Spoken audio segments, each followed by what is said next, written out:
Hey everyone, Tech Steve here. Welcome back to the channel. So today we're going to unbox, set up, do some gaming on this TV right here. This is the new 2025 Hisense U8Q. This is a mini LED television that has up to 5,000 nits of peak brightness. It also has an AI HiView Pro engine processor, and this processor automatically optimizes the picture and sound based on the content that you're watching. This intelligent feature detects, analyzes, and adjusts the details, the depth, and appearance of everything you play, making everything visually more realistic. And this TV can go up to 165 Hz in gaming mode using variable refresh rate with a game card. It also has the 4.1.2 channel surround sound built right into it. It is powered by Google TV, has all the application.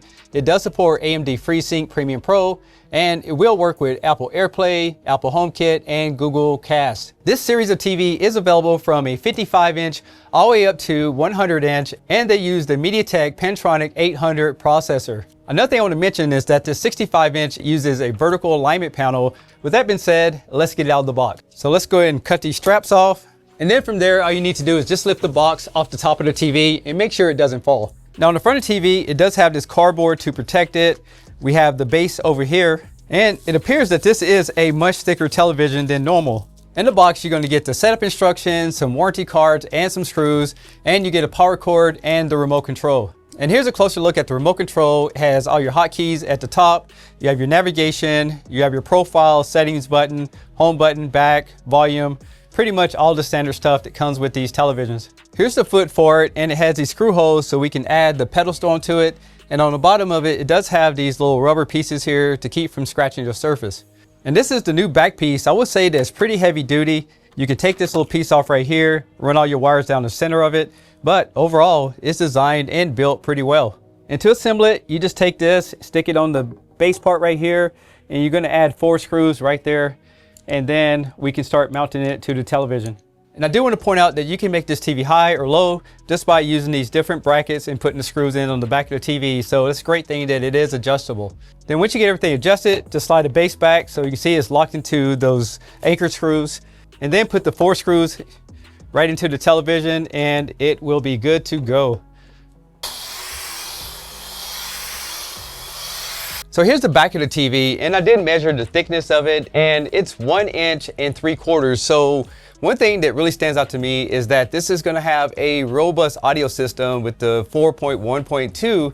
So I can't wait till I get to the part where I can actually hear what this TV sounds like. This TV is designed different than the other TVs because it's got this nice checkerboard look to it.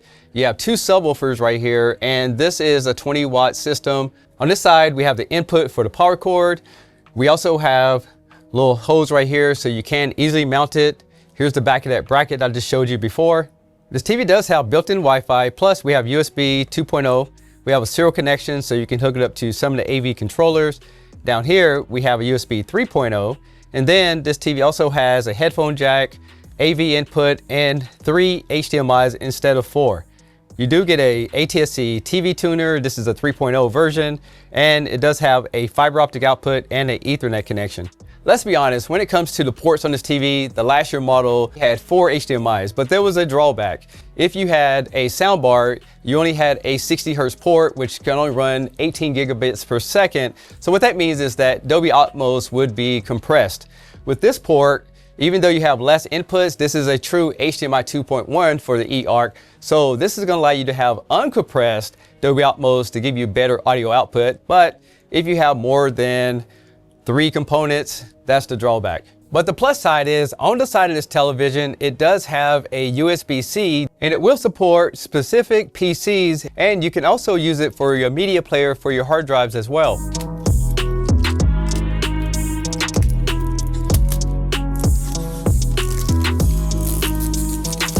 Now to do the screensaver pull, just keep in mind you'll have a yellow tab here in the corner so you know that it does have a screensaver on it. Now this is not the full review, but I want to show you the contrast and some colors on this TV. And as you can see here, it is pretty exciting to see the brightness of this television and the details that it has. On the full review, I will go into a lot more details, and if you have questions, be sure to leave that below so we can add it to the video. But here's a sample of what this TV looks like, and so far, so good. I think it's going to be very promising. In the future, I will compare this TV against the Hisense U8N from last year to see if it has a better picture over the previous generation. So far, this TV is looking really good and very promising, so when I get to the full review, we'll go in a lot more details. But I want to show you some gaming features now. Now, I will tell you that I did try out this input lag tester. It's only 1080p, but when I tried to connect it, the TV didn't recognize it, so we're going to have to skip that for now. But I will tell you that this TV, with all the gaming features that I've seen, I'm pretty sure the input lag is pretty respectful. So here's the settings for the Xbox. As you can see, it does support 4K at 120 Hz, but let's check out some of the other frequencies. As you can see here, it also supports 1440p at 120 Hz and 120 Hz at 1080p. Another thing that I did want to point out is inside the TV details, this TV supports everything using the HDMI 2.1 cable. So if you're a gamer, you're definitely going to like the settings for this. Another thing I want to point out is that it will support Dolby Vision at 4K resolution and 120 Hz. And as far as the video modes, as you can see here, everything is checked off: auto low latency, variable refresh rate, Dolby Vision gaming. So this TV is built for gamers. Now I'm pulling up the TV menu, and they have the gaming settings here where you can control the contrast, the black levels, your response time, and you can turn on the AMD FreeSync Premium right here if you have it connected to a PC. And you also can activate high refresh rate for smoother videos while playing games. Next, we'll take a look at the game bar. If you look at the top of it, you're going to be able to see which console is connected to, the frames, if HDR is activated, variable refresh rate. If we go down to the bottom, you have game genre, and this includes standard, RPG, RTS, and a few other ones down here. And there's a new AI auto mode. If you don't want to figure that out, the TV will do it for you. There's also some new themes in here, so you can change the menu bar to match up with what you like. And that's a cool feature to have. And to wrap this up, we have dark details, brightness. You can turn on that crosshair in the middle of the screen, as you can see right there. And this is going to be great for certain games where you need to aim. There's also a crosshair color adaptation. And with this turned on, it'll automatically adjust the crosshair color based off the game that you're playing. And besides all the features I showed you, there's also a frame per second viewer that you can move around your screen so you can get the best results according if you want to see that option. So there's a quick overview of the gaming bar and some of the features this TV has to offer when it comes to gamers. And show you an example of that Dolby Vision I was talking about. You can see at the top of it, it's reading 119 frames per second. Inside of here, we have Dolby Vision IQ, Dolby Vision Dark, Dolby Vision Custom, and Dolby Vision Gaming. If we go back over to the game bar, enable that. At the top of it, you can see again the Xbox is seeing 119 frames. Dolby Vision is on the HDR. Variable refresh rate and auto low latency is all turned on. Tech cock settlements. Now we're about to raid one. Raiding is what outsiders do. Mom! Hey, listen. You need to hide, and then you need to run. Mom! Dave, pause. Dave, light. Remember, there's a big locust burial site in this island. Hatch, we're gonna be waist deep in swarm.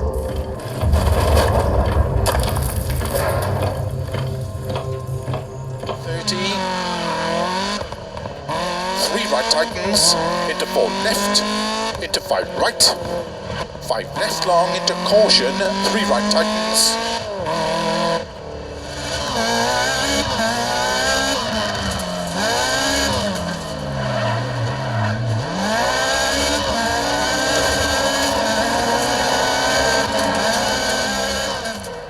In my opinion, if you're a gamer, you're going to absolutely love this TV. Not only that it's fast and snappy, but there's no tearing or smearing. And the fact that it has such a really good processor in it, I think you're going to be just fine. Now, I haven't hooked it up to a PC, but I'm thinking about buying one because I'm an Apple user. But who knows? If I decide to buy one, we'll try out some of these ports on the 144 Hertz and the 165 Hertz that they talk about on these particular televisions. The next thing I want to do is for people who want to know how to set it up, I'm going to walk you through the TV's menu as well as setting it up from scratch. To set this TV up, it is fairly easy. You need a Gmail account to get everything up and running if you want to use apps. The first thing you want to do is choose your country. And as you can see here, there's plenty of different countries installed in this television. Next, you want to choose your region. And again, there's a few in here. that you can select depends on where you buy the television.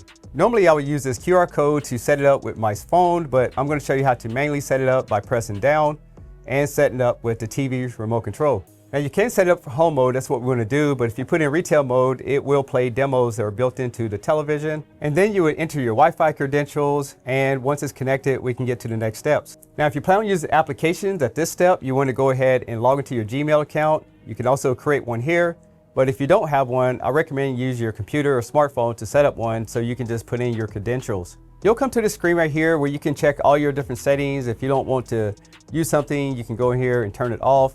But these are things you can choose for yourself. And once you figure out what you want, just go and press on accept. If you plan on using the application and voice command, you want to allow access. So when you ask to search for Netflix or something like that, it will actually access that account. With this feature, you can set up the voice match so it knows your voice over someone else. And this will customize all the results for your particular likings. Now, if you do have a Google Home set up, you can add it to that account. And then you can add it to the room so your Google Home device will know where it's located. If you have any of these applications, you can select which ones you want to install. So when the TV gets done doing the setup process, it'll download, install these automatically. But keep in mind, you will need to log into them. Now we're going to pair the remote control by pressing back and home at the same time for about 3 seconds. Make sure you're close to the TV. If you have an HDMI eARC soundbar, you can go ahead and set it up with this, but I don't have one plugged in. And then you're going to enter your zip code so the Google can set up local channels.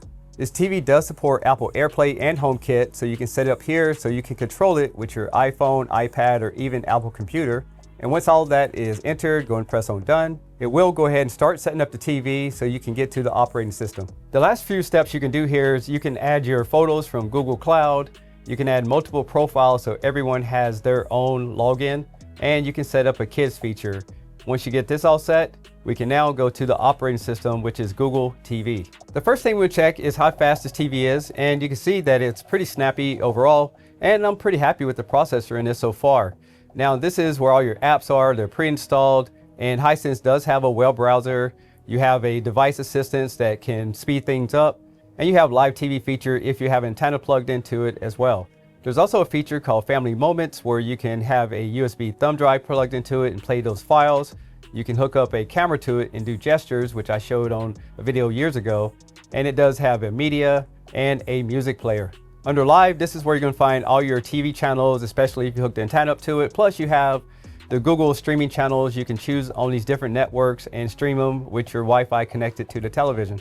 And of course, with all Google TVs, you have a very advanced app store. And in my opinion, you can find just about everything you're looking for in this app store over some of the other competitors, because Google is a main operating system for a lot of TVs nowadays. I won't go too far into the settings because I've showed it a million times on my channel, but we'll take a look at a few things.